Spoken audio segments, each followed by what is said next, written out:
இப்போ நம்ம மாந்தோப்புக்கு போயிட்டு இருக்கோம்.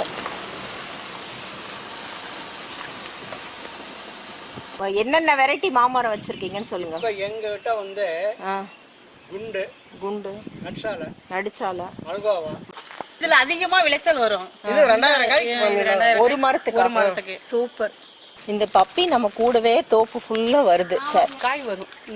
இன்னும் ஒரு காய் 1.5 கிலோ 2 கிலோ வரைக்குமே வரும். இங்கெல்லாம் அப்படியே தரையிலே முட்டி இருக்குது.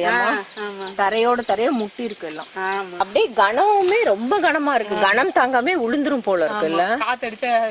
காத்தடிச்சா விழுந்துரும். உங்களுக்கு அந்த மாங்காய் வந்ததுக்கு அப்புறம் காத்து அவ்வளவா இருக்க கூடாது. லைட்டா சாரல் இருந்தா நல்லா வரும். ஊடு பயிரா இந்த மஞ்சள் எல்லாம் போடுறோம். மரம் நல்லா இருக்கட்டும். மரம் நல்லா இருக்கட்டும்னா புரியல. அந்த ஊடு பயிர் பண்ணா அதுக்கு போடுற உரத்தெல்லாம் இது இழுத்துரும். மரம் இழுத்துக்கும். தண்ணி